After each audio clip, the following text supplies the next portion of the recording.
शिव छत्रपति महाराज की।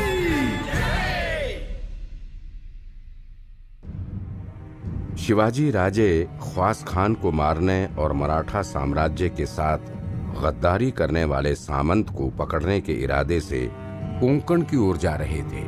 कोंकण के पास वाले जंगल में उनकी भिड़ंत उन्हीं के बनाए हुए गुरिल्ला हमलावरों से हो गई।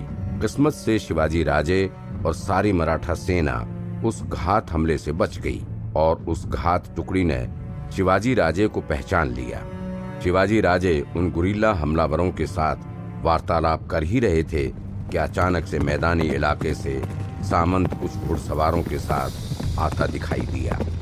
शिवाजी राजे चौकन्ने हो गए। उन्हें शायद इस बात का एहसास हो गया कि सामंत को पता चल गया है कि वे वहां पर हैं, लेकिन बिना जांच पड़ताल के सामंत को शिवाजी राजे की वहां हाजिरी कैसे पता लग सकती है? क्या सामंत को पता लग चुका होगा? फिरंगोजी ने पूछा।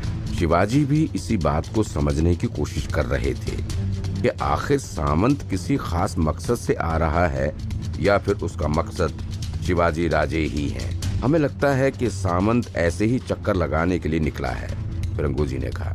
हाँ, पर वो निकला नहीं है, उसे भेजा गया है, ख्वास खान ने भेजा है, शिवाजी राजे ने अपने अनुमान को पक्का करते हुए कहा। सामंत अब तक जंगल के नजदीक आ चुका था। सभी गुरिल्ला सिपाहियों ने अपनी अपनी जगह ले ली थी। जैसे कि शिवाजी राजे ने कहा था कि अगर सामंत की सेना अंदर आते ही कोई हमला करने की कोशिश करे तो उन्हें जिंदा नहीं छोड़ना। सामंत जंगल के ठीक आगे आकर रुक गया। वो जंगल को बाहर से देखने लगा। वो ऐसे देख रहा था जैसे उसने ऐसा जंगल पहले कभी देखा ही ना हो।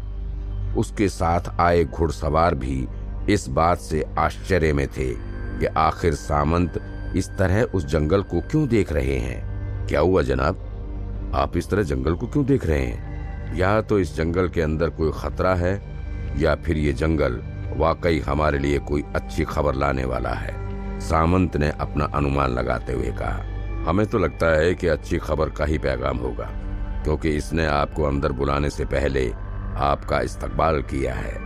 सामंत जरा सा मुस्कुराया।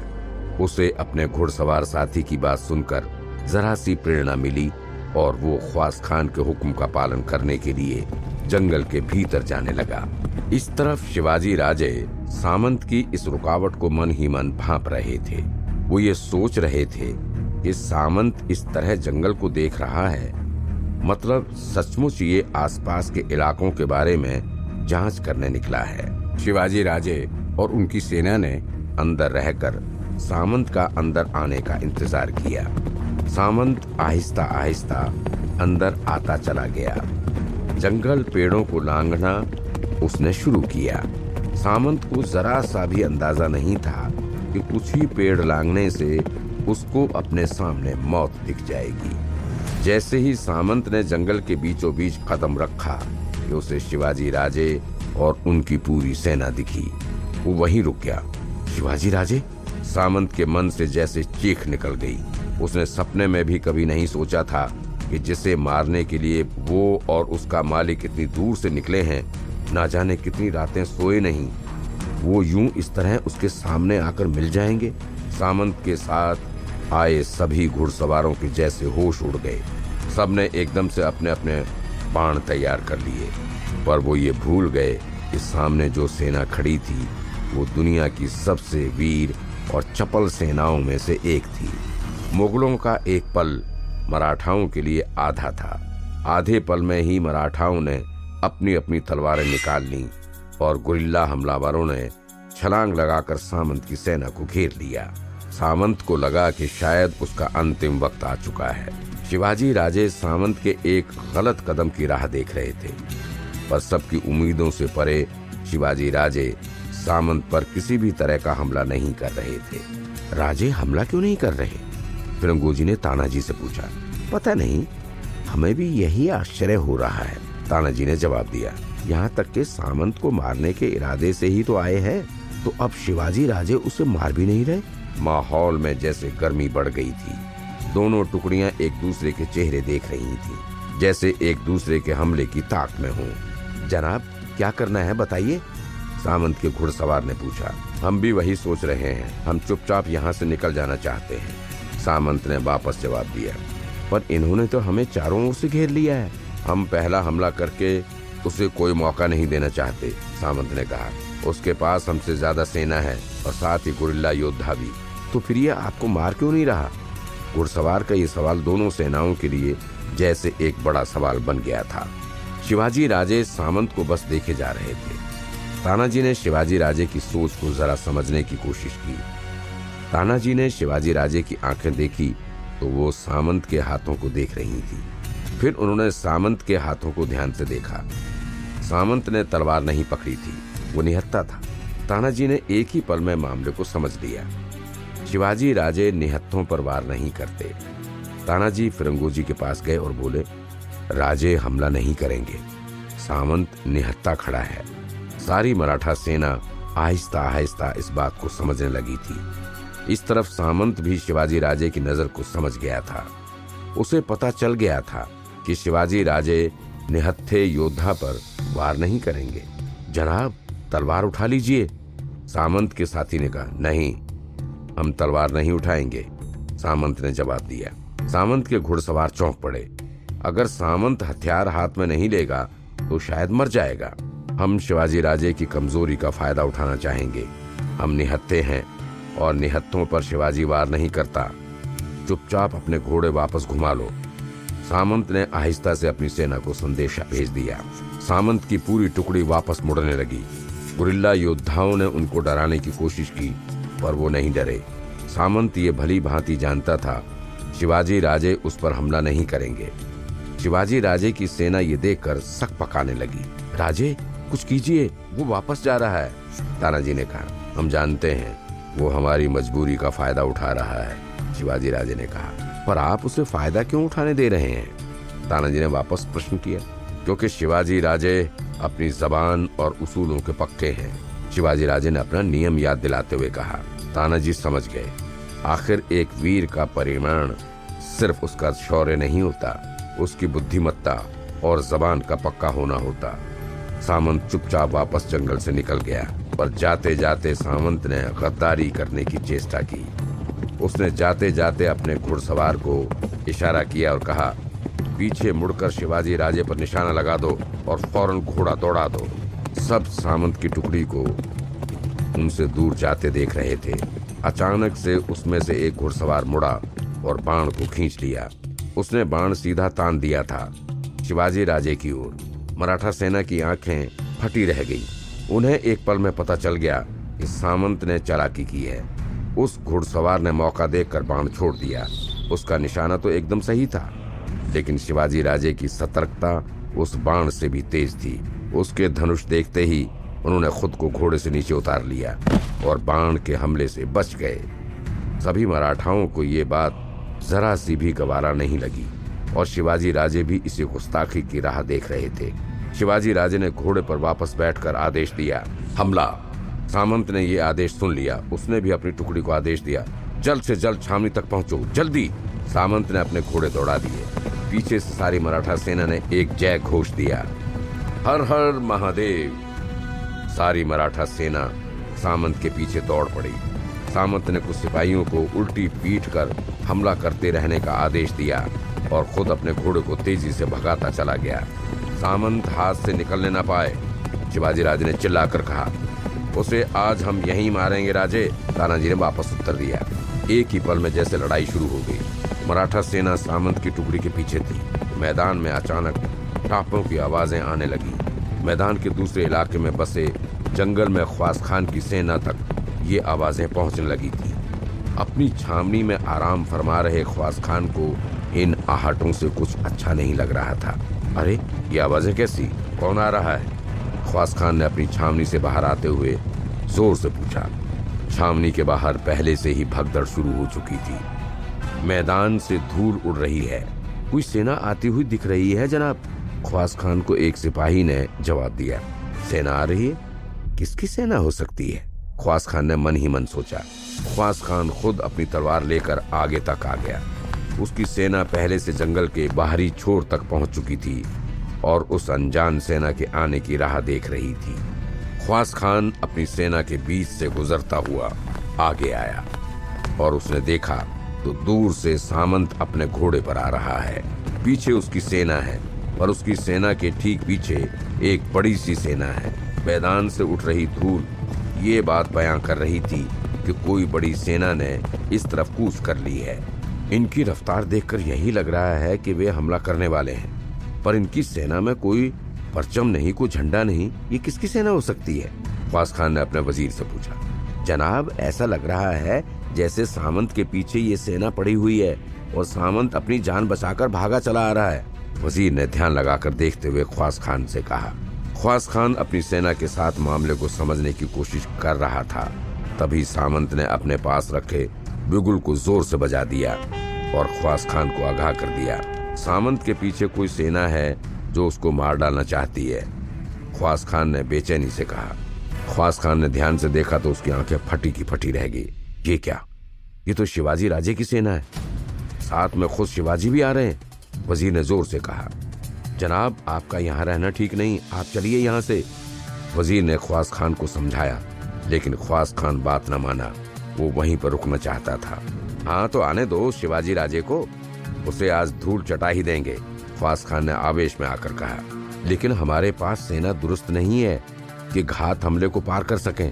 हमारे पास जीतने की संभावना बहुत कम है, वजीर ने जानकारी मुआयना कराते हुए कहा। हम आखिर कब तक बिना तैयारी रहेंगे? क्या सोचकर आए थे कि हमें हर वक्त मौका मिलेगा तैयारी का? ख्वास खान ने गुस्से से वजीर को कहा। आपकी हर बात मैं समझता हूँ जनाब, लेकिन शिवाजी राजे इस तरह जंगल वाले इलाके में आ धमकेगा ये पता न था। अगर हम मैदानी इलाके में होते तो हम उसे हराने के काबिल थे, पर हम इस जंगल को ठीक से जानते भी नहीं, वजीर ने ख्वास खान को समझाते हुए कहा। इन बातों के बीच शिवाजी राजे की सेना नजदीक आती दिखी। सामंत को ये समझना आ रहा था कि आखिर ख्वास खान अपनी सेना को हटा क्यों नहीं रहे हैं। सामंत ने ख्वास खान को इत्तला करने के लिए बिगुल बजाकर फिर से चेतावनी दी। ख्वास खान सामंत के इस बिगुल को समझ रहा था, लेकिन पीछे हटने का उसका जरा सा भी मन नहीं था। ख्वास खान ने अब देर कर दी। सामंत अपनी तेज रफ्तार से ख्वास खान की सेना के भीतर चला आया। शिवाजी राजे की सेना कुछ ही दूरी पर थी। शिवाजी राजे ने देखा तो उसे ख्वास खान की सेना दिख रही थी। राजे, ये तो ख्वास खान की सेना है, तानाजी ने कहा। चलो अच्छा है, एक तीर से दो निशाने लग गए, शिवाजी राजे ने कहा। सामंत का भागना हमारे लिए अच्छी बात हो गई। तो राजे, क्या हम सीधा हमला कर दें? रंगोजी ने पूछा। उनकी सेना हमसे कम है और इस तरह का हमला ख्वास खान की सेना सह नहीं पाएगी। हम सीधा हमला कर सकते हैं, शिवाजी राजे ने हामी भरते हुए कहा, पर इससे पहले युद्ध का बिगुल बजा दो। शिवाजी राजे ने युद्ध के नियमों को साझा करते हुए कहा। जी राजे, इतना कहकर येसा जी ने अपनी सेना को बिना रोके युद्ध शंख फूंक दिया। ये शंख सुनकर ख्वास खान को ये एहसास हो गया कि शिवाजी राजे अभी इसी वक्त युद्ध करना चाहता है और वो रुकेगा नहीं। आपको यहाँ से निकल जाना चाहिए था जनाब, सामंत ने ख्वास खान से कहा। हम निकल जाएंगे तो शिवाजी फिर से हमारे हाथ से निकल जाएगा, ख्वास खान ने कहा। शिवाजी के पास गुरिल्ला योद्धा हैं जिनका कोई सानी नहीं है, हमें निकलना होगा, सामंत ने जोर देते हुए कहा। ख्वास खान ने एक पल सोचा। इस तरफ शिवाजी राजे की सेना बस कुछ ही कदमों की दूरी पर थी। उनकी सेना उनके आदेश की राह देखकर खड़ी थी। वजीर ने मौके की नजाकत को देखते हुए कहा, जनाब, सेना को लड़ने का आदेश दीजिए वरना सब मारे जाएंगे। ख्वास खान ने जोर से चिल्लाया। सेना तैयार? जवाबी हमले के लिए सब तैयार? सारी मुगल सेना अपनी युद्ध मुद्रा में आ गई। शिवाजी राजे ने देखा कि ख्वास खान की सेना अब लड़ने को तैयार है। वो खुश हो गए और पूरे जोर से सीधा हमला कर दिया। सबने चिल्लाया, हर हर महादेव। एकदम से तलवारों से तलवारें, ढाल से ढाल, शरीर से शरीर, टापों से टापें टकराने लगे। उनके टकराने की आवाज काफी भयानक लग रही थी। जनाब, आपको यहाँ से निकलना होगा, चलिए, वजीर ने कहा। हाँ जनाब, शिवाजी राजे की सेना हमसे ज्यादा है और उसने सीधा हमला किया है, हम उसे ज्यादा देर नहीं रोक पाएंगे। ख्वास खान तुरंत अपनी बग्गी की तरफ भागा।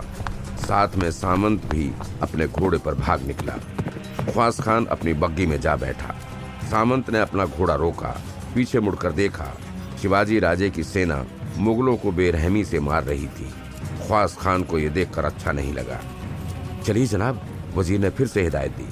हम जाएंगे, लेकिन शिवाजी का मरना जरूरी है वजीर।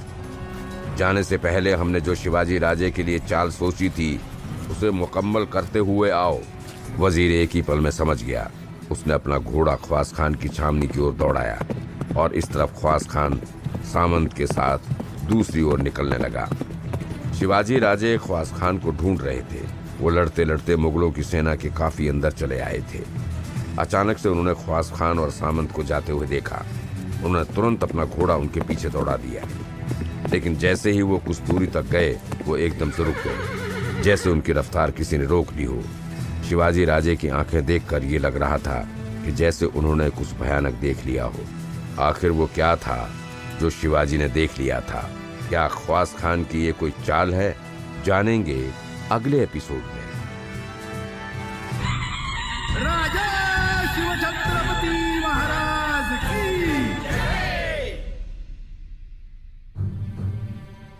शिवाजी राजे ख्वास खान और सामंत को मारने के इरादे से कोंकण के मैदानों तक जा पहुंचे हैं। वे सामंत का पीछा करते हुए जहां पर ख्वास खान रुका हुआ है उस छावनी तक आ गए हैं। ख्वास खान की सेना ने शिवाजी राजे की सेना को रोक कर रखा ताकि ख्वास खान और सामंत वहां से फरार हो सकें। शिवाजी राजे ये बात कतई नहीं देख सकते। उन्होंने ख्वास खान और सामंत के पीछे अपना घोड़ा दौड़ा दिया, पर ख्वास खान ने अपने वजीर को शिवाजी राजे को खत्म कर देने का हुक्म दिया है। ख्वास खान और सामंत तो मौका देखकर अपनी बग्गी में सवार हो गए। शिवाजी राजे उनके पीछे हो गए, पर इससे पहले कि शिवाजी राजे उन तक पहुंच पाते, वजीर ने ख्वास खान के कहने पर शिवाजी राजे के सामने उनकी बनाई हुई तोप लाकर खड़ी कर दी। शिवाजी राजे अब खतरे में हैं। शिवाजी राजे ने देखा कि वजीर ने अपने सिपाहियों को आदेश दिया, निशाना लगाओ शिवाजी राजे पर, सीधा निशाना, सटीक निशाना, वैसे ही जैसे शिवाजी राजे अक्सर लगाया करते हैं। शिवाजी राजे को मौत भी शिवाजी राजे जैसी ही देंगे। शिवाजी राजे ने देखा कि सिपाहियों ने तोप को आग लगा दी। मोम जलने लगी। शिवाजी राजे के ठीक सामने ये तोप ऐसे तैयार थी जैसे एक ही पल में शिवाजी राजे को खा जाएगी। लेकिन सामने जो खड़े थे वो कोई आम इंसान नहीं, सैकड़ों शूरमाओं की लाज और हजारों दुआ के घर। शिवाजी राजे खड़े हैं। उनकी मौत इस तरह नहीं लिखी गई है। तोप के गोले से ज्यादा तेज शिवाजी राजे के तन बदन में था। इससे पहले कि तोप से गोला निकलता और शिवाजी राजे की छाती चीरता, शिवाजी राजे ने बाण निकाला और निशाना लगाया तोप की मोम पर। वो मोम बस जलकर खत्म ही होने वाली थी। पीछे से तानाजी ये देखकर घबरा गए। उन्होंने चिल्ला दिया, राजे, वो मोम किसी भी वक्त खत्म हो सकती है, गोला कभी भी छूट सकता है। पर शिवाजी राजे का सारा ध्यान उस मोम की ओर था। अब मोम में केवल आग ही बाकी थी। कुछ ही पलों में तोप शिवाजी की छाती बीन सकती थी, लेकिन उसी वक्त शिवाजी राजे का बाण अपने धनुष से छूटा और मोम को अग्नि से अलग कर दिया। तोप नहीं छूटी, गोला वैसे का वैसा ही रह गया। शिवाजी राजे बच गए। ये देखकर वजीर सकपका गया। फिर से मोम जलाओ और फिर से लगाओ निशाना, जल्दी, वजीर ने आदेश दिया। जल्द ही सिपाहियों ने फिर से तोप से बची हुई मोम निकाली और उसे जलाने की कोशिश करने लगे, पर शिवाजी राजे इस बात के लिए भी तैयार बैठे थे। शिवाजी राजे ने दूसरा बाण खींच लिया और मोम को आग लगा रहे सिपाही को मार दिया। सिपाही वहीं मर गया। फिर उन्होंने तीसरा बाण खींचा और तीसरे सिपाही को मार दिया। वजीर ये देखकर दंग रह गया था। तू नहीं बच पाएगा शिवाजी, वजीर ने इतना कहकर खुद उस तोप को आग लगा दी। जैसे ही वजीर ने आग लगाई, शिवाजी राजे ने उसे भी बाण से मार दिया। वजीर मर गया। अब तोप से किसी भी वक्त गोला निकल सकता था। शिवाजी राजे तुरंत घोड़े से उतरे और सीधा तोप के पास पहुंचे। उन्होंने तोप ख्वास खान की छावनी की ओर घुमा दिया और तोप का गोला ख्वास खान की छावनी पर चला दिया। छावनी में रखी चीजें भी गोले के धमाके से जल उठी और एक बड़ा सा धमाका हुआ। ख्वास खान और सामंत ने धमाके की आवाज सुनी। उन्होंने मुड़कर देखा तो ख्वास खान की छावनी जल रही थी। ये तो आपकी छावनी जल रही है जनाब, सामंत ने कहा। शिवाजी राजे फिर से बच गया। ख्वास खान ने कहा, कहाँ से लाते हैं ऐसे लोग इतनी किस्मत, क्या करेंगे इतना जीव कर। ख्वास खान ने शिवाजी राजे की जिंदगी पर तंज कसते हुए कहा और जान बचाने के लिए जिस तरफ कूच कर रहा था उस तरफ बढ़ चला। इधर शिवाजी राजे ने ख्वास खान की छावनी जलाकर ख्वास खान की सारी सेना को इत्तला कर दिया। एकदम से ख्वास खान की सेना उस तरफ मुड़ी। शिवाजी राजे ने शांति बिगुल बजा दिया। तभी मुगल सिपाही रुक गए, साथ ही मराठा सेना भी वहीं खड़ी हो गई। लड़ाई एकदम से रुक गई। शिवाजी राजे उन मुगल सिपाहियों के पास आए और बोले, तुम्हारा आका तो तुम्हें अकेला छोड़कर भाग गया। अब तुम्हारे पास लड़ने का ना कोई मकसद है ना कोई फायदा। अगर अपनी जान बचानी है और सही सलामत यहाँ से निकलना चाहते हो तो जा सकते हो, लेकिन एक शर्त है, तुम्हें अपने सारे हथियार यहीं पर छोड़कर जाने होंगे। हम जाकर क्या करेंगे जब हमारे सेनापति ने ही हमें मरने के लिए छोड़ दिया? उस सिपाही दल में से एक घायल सिपाही ने कहा। शिवाजी राजे ने इस बात का उत्तर देते हुए कहा, वो तो मुझे नहीं पता कि तुम सबको क्या करना चाहिए। मैं बस इतना जानता हूँ कि अगर तुम लोग जिंदा रहना चाहते हो तो अपने अपने हथियार डाल दो। मैं तुम्हें सुरक्षित यहाँ से बाहर का रास्ता दे दूंगा, क्योंकि तुम्हारी सेना मेरी सेना के आगे नहीं जीत सकती। तुम हार चुके हो। अगर हार के साथ जिंदगी भी चाहते हो तो हथियार वहां जमा करवा दो और चले जाओ। सारे मुगल सिपाही एक दूसरे को देखने लगे। एक ओर उन्हें अपने सेनापति ख्वास खान पर गुस्सा आ रहा था, तो दूसरी ओर शिवाजी राजे के इस बर्ताव पर अचरज भी हो रहा था। मगर आप हमें ऐसा मौका क्यों दे रहे हैं? आप चाहें तो हमें मार सकते हैं। आप हमें मार देंगे तो भी हथियार आपके हो जाएंगे। आप हमें नहीं मारेंगे तो शायद हम वापस ख्वास खान की छावनी में भर्ती होकर फिर से आप पर हमला कर दें। उस मुगल सिपाही ने फिर से शिवाजी राजे को सवाल किया। शिवाजी राजे ने इस बात का तुरंत उत्तर दिया, मैं तुम्हें सिर्फ जीने का मौका नहीं दे रहा हूँ, अपनी मर्दानगी साबित करने का मौका भी दे रहा हूँ। अगर इसके बाद भी तुम ख्वास खान जैसे कायर की सेना में शामिल होते हो तो तुम्हारे जैसा बुज़दिल और कोई नहीं। कोई भी सच्चा सिपाही एक कायर सेनापति के नेतृत्व को स्वीकार नहीं करेगा। अगर तुम सब सच्चे सिपाही हो तो मुझे यकीन है कि ख्वास खान को दोबारा अपना मुंह नहीं दिखाओगे। सारे सिपाही शिवाजी राजे की इस बात को सुनकर दंग रह गए। शिवाजी राजे ने अपनी बात को अंजाम देते हुए आगे कहा, और अगर तुम सब फिर भी ख्वास खान की सेना में शामिल होकर मुझ पर दोबारा हमला करने आते हो तो तुम्हारी मौत की तारीख केवल जरा सी लंबी खींचेगी और कुछ नहीं। पर उस वक्त तुम सबकी मौत तय है। तो मेरी बात मानो और हथियार डाल दो। सिपाही होने का ये अर्थ नहीं कि तुम आजीवन किसी शासक की गुलामी करो। सिपाही आखिर होता तो इंसान ही है, और कोई भी इंसान अगर गुलामी करता है तो वो कतई सिपाही कहलाने के लायक नहीं है। सभी मुगल सिपाहियों को जैसे शिवाजी राजे में कोई मसीहा दिख गए हों। कुछ पल उन्होंने सोचा और फिर एक एक कर सभी सिपाहियों ने अपने अपने हथियार मराठा सेना को समर्पित कर दिए। शिवाजी राजे ने बाकी बचे सभी मुगल सिपाहियों को सही सलामत बाहर का रास्ता दे दिया। सबने जाते जाते शिवाजी राजे की जय जयकार की। शिवाजी राजे की जय, शिवाजी राजे की जय। मुगल सेना को वापस लौटते देख सभी मराठाओं को जैसे शिवाजी राजे पर फिर से गर्व हो गया। ये है हमारे शिवाजी राजे, जो सही के साथ सही और गलत के साथ भी सही करने की हिम्मत और समझ रखते हैं। ये सजी ने फिरंगोजी से कहा। ऐसे ही थोड़ी ये मराठा साम्राज्य की धरोहर संभाले हुए हैं। फिरंगोजी ने बात को समर्थन देते हुए कहा। तभी तानाजी शिवाजी राजे के पास आए और बोले, राजे, ख्वास खान और सामंत दोनों ही फरार हो गए।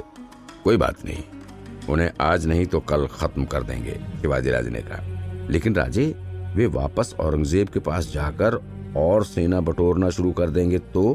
तानाजी ने फिर से प्रश्न किया। वो तो करेंगे ही, उनका काम ही है हमारे खिलाफ सेना एकत्रित कर हम पर तरह तरह की तरकीबें आजमा कर हमले करना, शिवाजी राजे ने उत्तर दिया। इन दोनों के पीछे हमारे खबरी भेज दो बहिर जी। मुझे ये देखना है कि क्या ख्वास खान भी शाइस्ता खान की तरह अपनी अलग रणनीति बनाता है या फिर अपने बादशाह के पास जाकर रोता है। जी राजे, बहिर जी ने उत्तर दिया। राजगढ़ वापस चलो, शिवाजी राजे ने कहा, और फिर मराठा बेड़ा राजगढ़ की ओर निकल गया। राजगढ़ वापस आए तो सारे राजगढ़ में फिर से रौनक हो गई और शिवाजी राजे के आने की खुशी में सभी लोग चकाचौंध हो गए। राज्य में जोर शोर से शिवाजी राजे और सारी मराठा सेना का स्वागत किया गया। गलीचे पर खड़ी माँ साहब भी देख रही थी और शिवाजी राजे को एक और फतेह का परचम लहराते हुए देख वो गदगद हो उठी।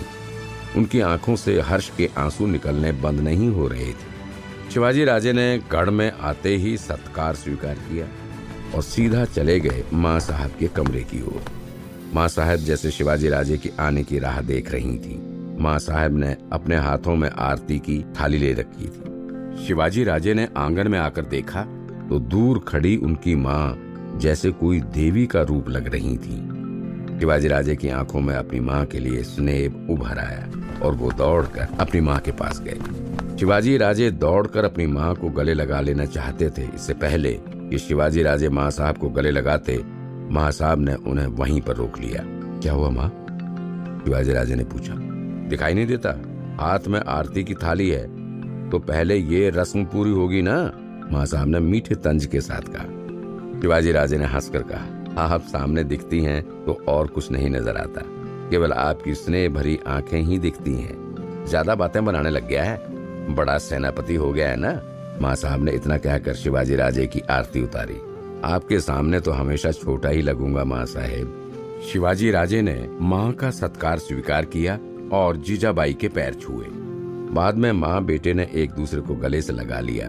दोनों रोए। एक दूसरे के साथ ज्यादा वक्त तक ना मिल पाने का ये तकाजा था। बाद में जीजाबाई ने शिवाजी राजे के हाथों को जांच कर देखा, उनके कंधों को महसूस किया। बड़ा कमजोर पड़ गया है शिबुबा, छावनी में तुझे खाना नहीं मिलता क्या? शिवाजी राजे की एकदम से हंसी छूट गई। शिवाजी राजे ने कहा, कमजोरी खाने की वजह से नहीं, आपसे दूरी की वजह से है। अब कुछ दिन यहीं पर हूँ, अब देखना कैसे तंदुरुस्त होकर ही जाऊंगा। मतलब कि तू फिर जाएगा जरूर? माँ साहब इतना कहकर मुड़कर चलने लगी। शिवाजी राजे माँ की इस हरकत पर चिंतित हो गए। वो उनके पीछे गए, माँ को कंधों से पकड़ा और उनकी ओर घुमाया। क्या बात है माँ, इस बात की इतनी चिंता है? शिवाजी राजे ने माँ की चिंता करते हुए पूछा। जीजाबाई के चेहरे से साफ पता लग रहा था कि वे शिवाजी राजे को लेकर कोई गहरी सोच में है। अगले हफ्ते सूर्य ग्रहण है शिबुबा, और इस बार का ग्रहण काफी अशुभ है। क्रोधी नामक संवत्सर है और साथ ही उस दिन पौष मास का अमावस भी है। इस दिन का ग्रहण काफी भारी माना जाता है। तो ग्रहण आ रहा है, ये आपकी चिंता है? शिवाजी राजे ने सहज तौर से पूछा। नहीं, उस दिन ऐसा माना जाता है कि तुला दान करने से सभी प्रश्न सुलझ जाते हैं, चाहे फिर वो स्वगत हो या फिर राज्य के हो। बस इतनी सी बात, हम तैयार हैं। इस बार सूर्य ग्रहण के दिन तुला दान जरूर होगा। शिवाजी राजे ने पहले ही पल सम्मति देते हुए कहा। जीजाबाई काफी खुश हो गईं। उन्होंने शिवाजी राजे को गले से लगा लिया और उनका माथा चूम लिया। माँ साहब के चेहरे से मालूम पड़ रहा था कि जैसे राजे ने एक बड़ा बोझ अपने कंधे पर ले लिया हो। पर मैं तुलादान एक ही शर्त पर करूंगा, शिवाजी राजे ने बात में वजन बढ़ाते हुए कहा। कैसी शर्त? जीजाबाई ने पूछा। मैं आपका भी तुलादान करना चाहता हूँ। माँ साहब ये सुनकर हैरान रह गई। आज तक कभी भी राजगढ़ में इस तरह से तुलादान नहीं हुआ। अब तक लोगों ने केवल एक नाप को ध्यान में रखते हुए तुलादान का वजन किया है और उसका दान कर दिया है।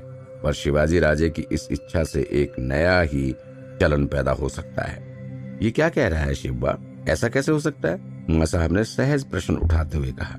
माँ साहब, औरंगजेब अपनी सारी सेना को एकत्रित कर हम पर हमला करने आ रहा है और सुना है कि इस बार हमला बड़ा होगा, तो हम कोई कसर नहीं छोड़ना चाहते हैं। हमें आपके आशीर्वाद की जरूरत है और आपका आशीर्वाद शास्त्रोक्त तरीके से पाने के लिए इससे बड़ा अवसर हमें नहीं दिख रहा है। पर शिवबा, मेरा आशीर्वाद तो हमेशा तुम्हारे साथ है। इसमें वर्षों की परंपरा को तोड़ने की क्या जरूरत है? आज से पहले कभी भी किसी माँ के सामने तुलादान को नहीं जोखा गया। जो आज तक नहीं हुआ वो अब होगा। जिस तरह नियति इंसानियत के सारे नियम बनाती है, वैसे ही इंसान अपने कर्मों के नियम बनाता है। उसी तरह वो कर्मों को बनाता है और बिगाड़ता भी है। मैंने अब तक कैसे कैसे कर्म किए हैं मैं नहीं जानता। बस इतना जानता हूँ कि अगर मुझे मेरा आने वाला वक्त सुधारना है और साथ ही मेरी प्रजा को सुख शांति भी देना है, तो मुझे वही करना होगा जो सबसे पुण्यशाली है। माँ साहब जरा चिंतित हो गई। शिवाजी राजे माँ साहब की इस चिंता को समझ नहीं पा रहे थे। माँ साहब शिवाजी राजे से दूर होकर एक कोने में जाकर बैठ गईं। शिवाजी राजे को ऐसा लगा जैसे उन्होंने अपनी माता से कुछ गलत मांग लिया है। शिवाजी राजे तुरंत माँ साहब के पास आए। आपको क्या चिंता सता रही है माँ साहब, वो तो बताएं। यही कि तुलादान सारे राज्य के सामने होता है। सबके सामने तू मुझे पल्ले में बिठाएगा तो लोग तरह तरह की बातें करेंगे। सबको लगेगा कि आखिर शिवाजी राजे अपनी मनमानी करने लगा है। राज्य यही सोचेगा कि उनकी भलाई के लिए शिवाजी राजे ने यह कदम उठाए हैं। सबको यही लगेगा कि आखिर शिवाजी राजे ने राज्य में आने वाली मुसीबतों को हल करने के लिए अपनी माँ का तुलादान किया है। शिवाजी राजे ने माँ साहब को समझाते हुए कहा। माँ साहब शिवाजी राजे की ये बात सुन रही थी और समझ भी रही थी, लेकिन उन्हें अपने आप से ज्यादा चिंता अपने बेटे की थी। कोई अगर उनकी खातिर अपने बेटे के लिए गलत बोल दे तो शायद उनके बेटे ने जो इतनी मेहनत कर अपना नाम कमाया है उस पर भी तो आंच आ सकती है। माँ साहब के सामने अभी दो रास्ते थे। या तो बेटे की बात मानकर मराठा साम्राज्य में एक नई